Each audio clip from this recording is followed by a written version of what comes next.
So if God knows that I'm going to eat Frosties, then what's all this banter? Why are we doing this? What happens when a cultural commentator, a theologian, and a Muslim walk into a bar? It's no joke. There are certain parameters that exist, and within that we have control. God is sovereign. It's the start of a real conversation. Why would I accept a God? You are uncovering tension that exists, and Bring up the tension, rise! 3 ways of seeing the world, 1 bar, and all the questions that connect us. The key question is what's true. Pull up a stool and see who's walking into my bar. Today, we are talking about control and who is really shaping our lives, and do we have as much freedom as we think? So, thanks for coming to the bar. Hi. And why don't you let the people know who you are? Well, I'm Kelechi Okafor, and I'm a cultural commentator as well as a practitioner in Yoruba spirituality. Nice. My name is Faisal. I am a Muslim and an artist, and I sing and spread love. My name is Michael. I'm a theologian, and I've been writing, reading, and teaching about the Bible for over 10 years. So, if we're being honest, how much of our lives do we really control? In the Christian worldview, we probably wouldn't start with control. We would say that God is sovereign. What it means really is that God is in charge globally of everything that's happening, right? So nothing catches God by surprise. History has a direction that God is sort of shaping. It has an arc.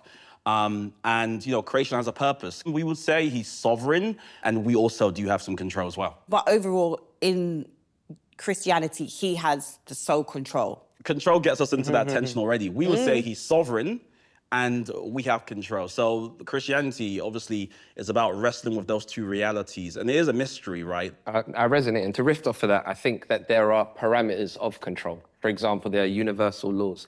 Like, we can't make the sun move in another direction. If I lift both of my legs, I cannot levitate. There are certain parameters that exist, and within that we have control to a degree. But there are factors that exist outside of that. I feel like, for the most part, yes, I agree.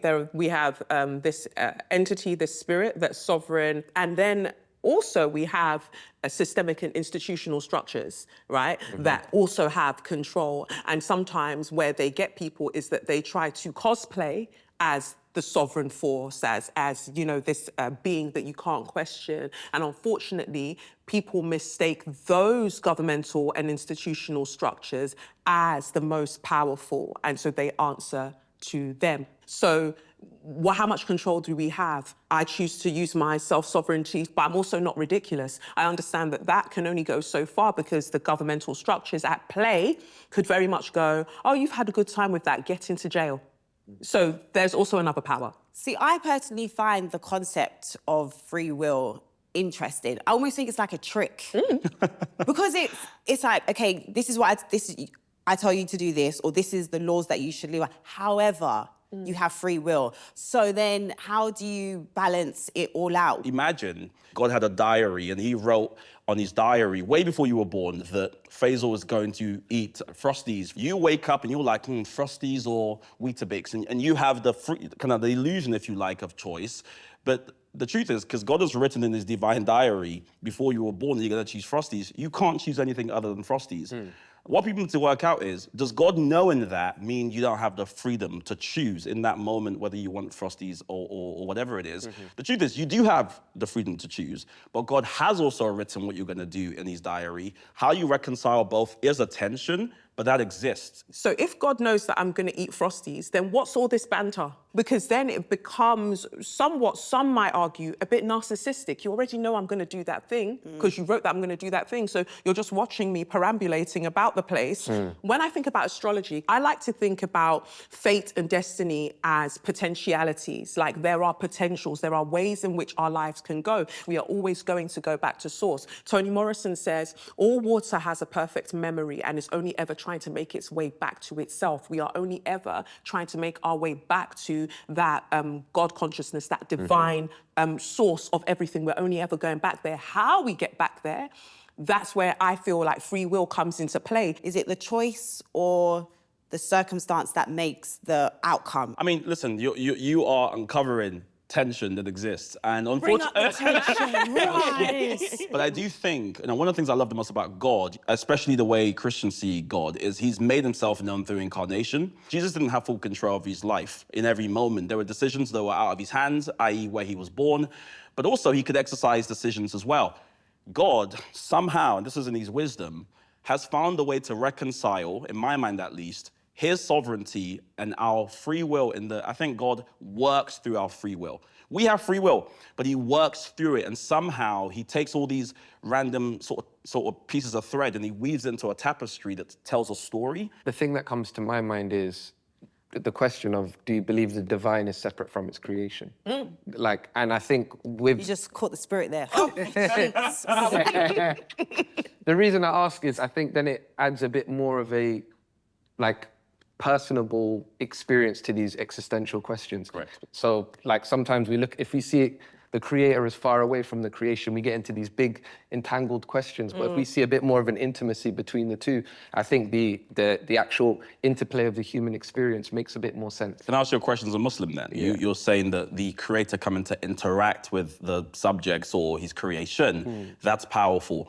Would you say that exists in the Muslim framework of God entering humanity and engaging with I think there are different approaches within the Islamic discourse where you have, for example, a Sufi principle that separation is the greatest illusion and everything is the divine acting itself out. And then you have more conservative frameworks that see things in a more practical, physical sense. But there's many different approaches to that question, I would say. But in the stance I took a bit more of an intimate one.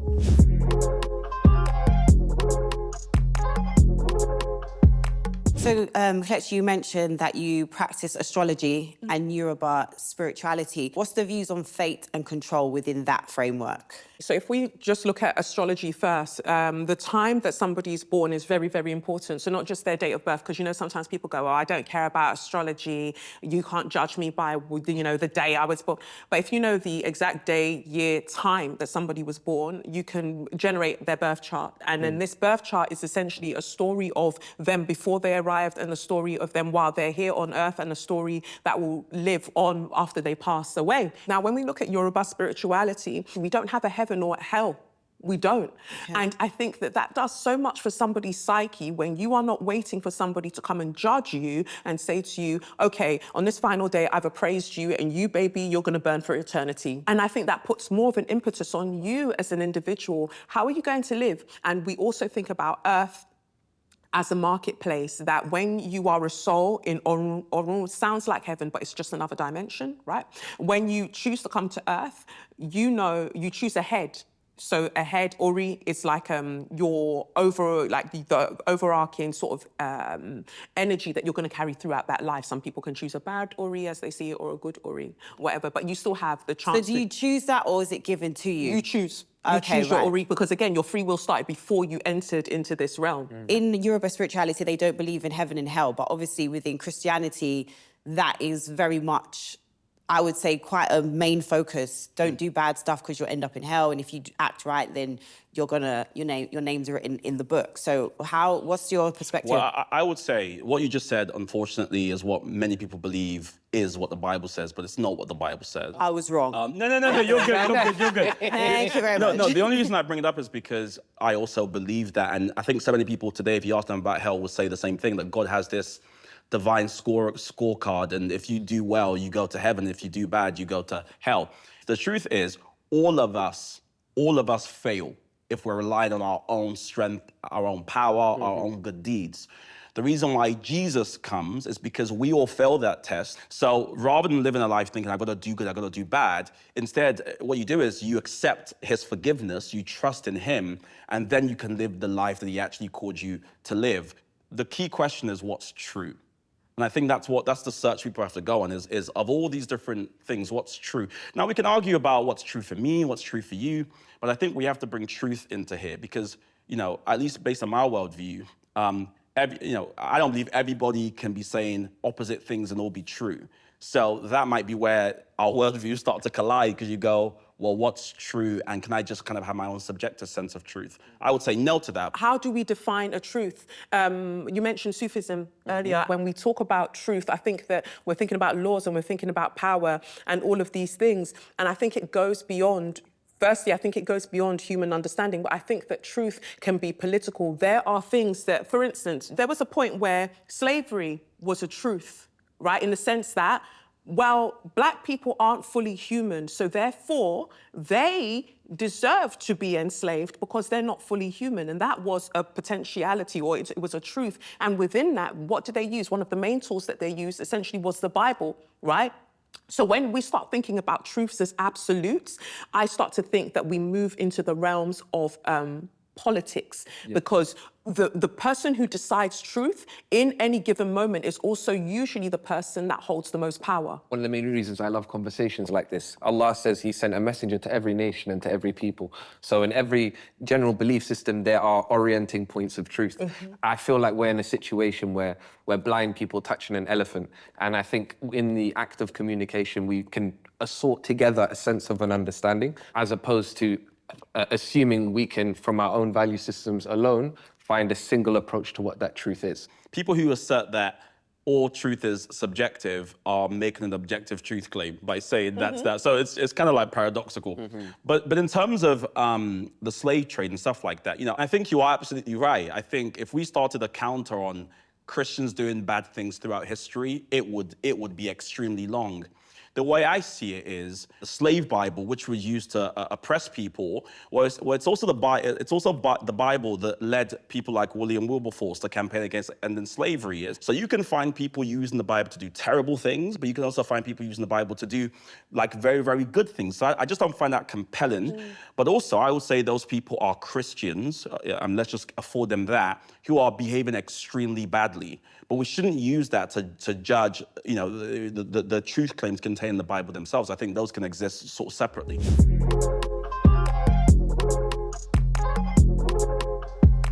A few times, both of you mentioned the system, politics. So how much of that decides whether you have free will or not? Yeah, there's so many things to say there. Like, on this planet, there's nothing new. We haven't really created anything new. We take what already exists and then we amalgamate it and we make something else from it. And I find that the same when we think about systems, that they take things that we hold dear, that we want to survive, we want shelter, we want food, we want to live in peace, we want to be safe, and those things can then be used against us. For instance, I find working a form of coercion. You know that if I don't work, I don't have money to buy food and to pay for my medical bills. So I have to work because you've tied it up in that thing. And then we turn around to people and we almost make it a moral or morality call that, don't be lazy, you must work, you must do all of these things, when actually it's a form of control. Wasn't there a time when we weren't doing those things in those ways? Yes. So the system makes it so the things that you need, that you have to go and do this thing to get it. To me, that's the control. Do you think fear is used within Christianity? When you say is used, do you mean like in the Bible, is God using fear? So what exactly do you... I would say being brought up in the church, I think that was... The idea of hell was used a lot so that I didn't do bad things. You get what I mean? Don't do this because you're going to end up in hell. So that element of fear was always there, and that then made me want to do good, if that makes sense, or be the best person that I could be. So yeah. I think you're speaking for a lot of people who, unfortunately, that's the experience they have with church, and the Bible is... It was a tool of control. It's why your mum told you to cut your hair. It's why she said you can't do this. And so, part of maturing and growing up, I think, is everyone, and I invite everyone to do this, is to go on the journey of really working out, okay, I know I've been told this is what this thing is, but what does it actually say in it? Because to your point, the fear we have of God is a reverential fear because we understand all of who he is, right? So like that's different to this. I don't like your afro, cut it off, and I can find a verse that I can use. You're safe. But a lot has been said about power. I just wanted to reflect on just a quick thing, which is that, power isn't bad. It's illegitimate power that's bad. As a dad, if my son's misbehaving and I discipline him, that's one thing because I have legitimate power. If a random stranger starts to like get my kid and this, I'll be like, well, what are you doing? That's illegitimate. So like, you know, we consent to legitimate forms of power, but here's the difference. God, this is my belief, God is sovereign whether you consent to him or not. So then there's no free will then? Well, no, here's the thing. Me recognize him, it's not as though when I recognize him, then he becomes real. The idea is that he's already real. But then at the end of it all, and this is like the Christian belief, when we all die, the choice we've made about where we want to spend eternity then comes to bear. The problem is heaven's been conceived as a place that good things exist, and that's not what heaven is. Heaven is where God lives. As a result, there are good things. So why do you want to go to heaven? Not so you can go play tennis and, you know, and go to the sauna because no, it's because God lives there, because you want God. So at the end of the day, what God does to us all is he says, you can have what you want. If you want me, then you can spend eternity with me. And if you want a place where I willfully remove myself, which is what hell is, it's not a place where God isn't, it's where it's the willful removal of God's presence. That's what hell is. But why is God not there? Because he removes himself, because if your choice at the end of the day is, I don't want God, I don't want you, I reject you, I don't believe in you, I don't want to be around you, essentially that's what God gives people at the end.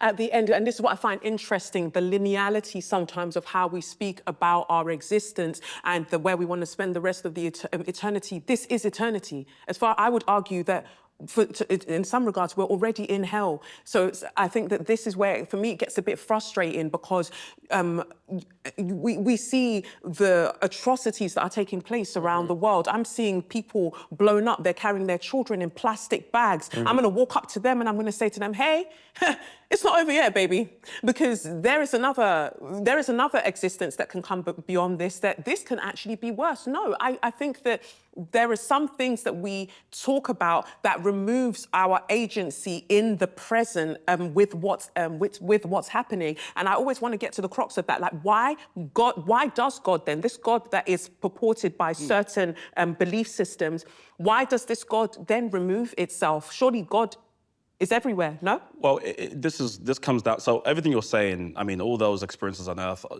horrible. I don't think anyone here would be happy about them. But essentially, remember, we started this conversation by saying that there are these two realities that we're trying to reconcile, that God is sovereign, but also we have free will. Somehow God balances those things, because if you said, Kelechi, at the end of it all, I don't want God, I think it would be pretty not good if God said, even though you don't want me, I'm going to snatch you and make you spend forever with me. So within the Christian paradigm, you get what you want. So at the end of it, so why is earth like this? Why do you experience good and experience some bad? Well, it's because even on earth, God gives us like what we call common grace. There are some things that, irrespective of whether you believe in him or not, you get to enjoy, like sunshine, things spin, the earth not spin out of control. You know, God is the origin of all that is good, because he lets us on this earth experience bits of that, because he hovers, right? His presence hovers.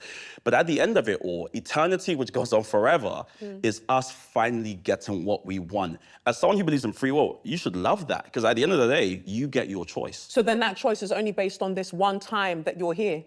That choice is based on circumstances that essentially were outside of your control. Because, for instance, if I go back to the example that I'm using, somebody's watched their family being blown to pieces, and then they make decisions based on that about their political belief systems, and they go to what you might want to call it retaliate or whatever down the line, which I would think is justified based on what they have seen, what they have experienced. You're now telling me that because then of the actions that they would have taken because of the depravity that they have experienced, God's now going to look at them and go, tut, tut, you shouldn't have done that.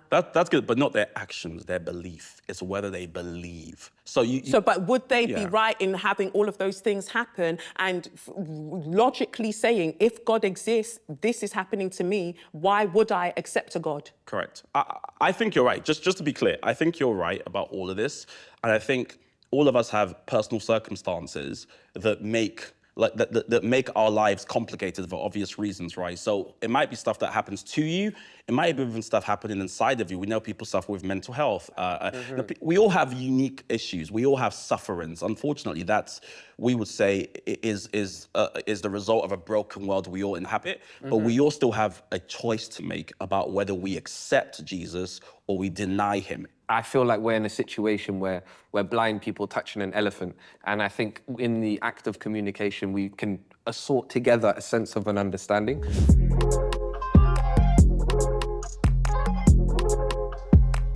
Mike, do you think people see submitting to a faith as a weakness? Yeah, I think it's framed as that sometimes, this idea of submission, because it feels like apathy or like, just, you're emptying yourself of power, kind of kenosis, this idea. But in the Bible, again, that's not how it's framed. The Son submits to the Father. So Jesus Christ comes down, and the incarnation of Jesus in and of itself is like a lot of theology just free. If you just watch how Jesus lives, you learn a lot about God.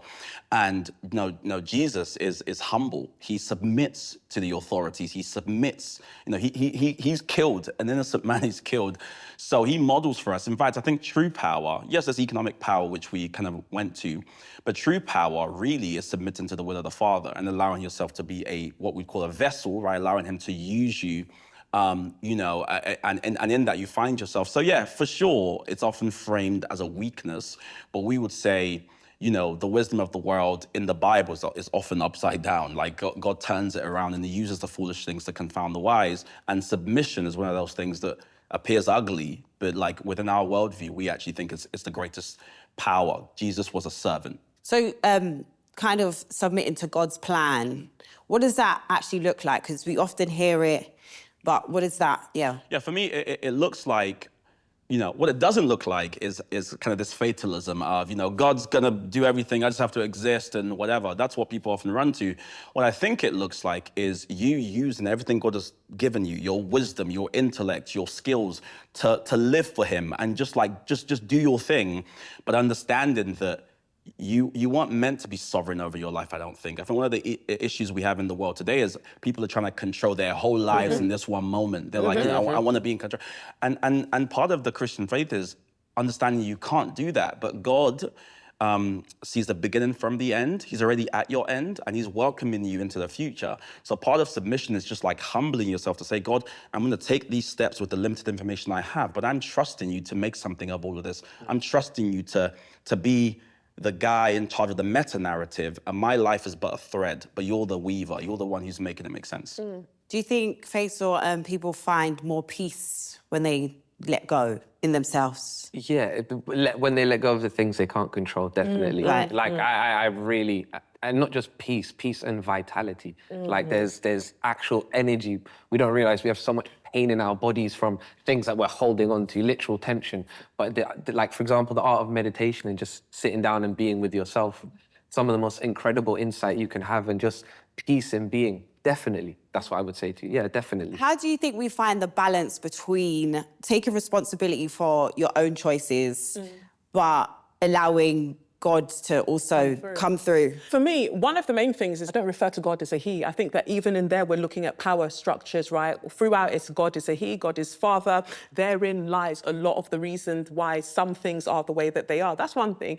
But ultimately, I see my life as God enjoying itself, like God enjoying God. Like I am an expression of God's love. Everybody is another manifestation of God force. So when I'm looking for change in my society, I'm not looking for Sky Daddy to come and do it. I'm looking to my peers. I'm looking to all of the other people who also have the same potential within them for us to enact the change that we need. That is understanding that life goes on beyond me, has happened before me and will go on beyond me. And how can I use my efforts with the collective effort so we can realize something that looks like liberation? If we can't control everything, what should we be focusing on controlling?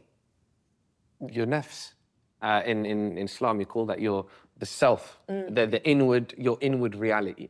And that's the ultimate thing that we have the ability to move and to work with, and is our foremost responsibility as a citizen of life. If you don't control that, your ability to cause effect can be harmful to the rest of the world. You do control that, you become like a perfumed fragrance in a room. If you're right. Okay, come through. Now, I'm telling you, you've been around those people who conduct themselves so well, you're just like, you know what? You might not be anything, but you are a good person. And wow, that is something. That ability, I think, to be able to walk through life and have yourself correct, whatever that means, people feel it. And that's the thing I believe everyone should focus on. Your belief should make you a little bit tougher on yourself, but by by default kinder to others and better to others? Yeah, I mean, it's all good stuff. I feel like you're getting lots of agreement around the room. Yeah, no. No. Do you know what it is? It's all good. And again, I don't think if I was reading the words you're saying on a page in a book, I would be underlining it and saying this is good. But you know, I won't say but, I'll say and. I think a supplementary truth is, you know, we all have to reckon with truths, you know, that we can't run away from, in my perspective. One is if we are all created, we need to ask a question, who's the creator? If I'm created, what does the creator think about me, about what I'm doing?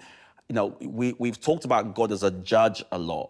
You know, in a small part of the Bible, God is absolutely introduced as that. But the majority of the Bible, God's a father. But why doesn't God want to be known as a heavenly mother? I don't care either way. I'm just curious. I don't know. I mean, that's a question above my pay grade. We can go at length. I can point to literature that kind of suggests ideas, but I don't know. But I definitely know that we are all created. You and I, both different genders, are created in the image of God, and somehow God is able to be both those things at the same time. We know that there's text missing from the Bible. For me, it's being careful not to overly focus on the Bible as a whole. I actually, as controversial as it sounds, I don't care. I don't care. For me to have true self-sovereignty, can I see God in you? Can I see that you seem at peace with yourself and you're doing what you need to be doing in the world? Cool. How you got there, I don't need to know you're working out. I just like the answer. You do what you're doing. When we become deeply embroiled in how people arrived at their answer, it gets a bit weird for me. I just feel like there are questions that we should be asking ourselves and thinking about. There are these things that we just take as, oh, well, that's the way that it is, and not seeing how those things actually then play out in society. Because again, the people, the gender, however you might want to see it, affect other people down the line. And so even if I was really pushing the boat out, we said, you know, these two genders, some people would have an issue with that because we're, again, talking in a very binaried way. And to say that we recognize God, for instance, is mentioned in the Old Testament as, you know, like a mother hen gathering and doing all of these things, why didn't that continue? What was happening at that time that all of these things were being discussed, or this book was being put together, that would mean that men were being put at the forefront of this movement? I'm not denying the divinity that is evident in our lives, but I am very much questioning, not anything else, questioning how we landed at certain terms that we use and certain ways that we see things. It's really good. And to find out the answer to that, join us. No, because we've actually come to the end. Yeah. And I've really enjoyed the conversation, and I've enjoyed and I've taken parts of everything, and I hope the people watching also have as well. So thank you so much for coming into my bar. Thank you, Bob. Thank you. Thank you very much.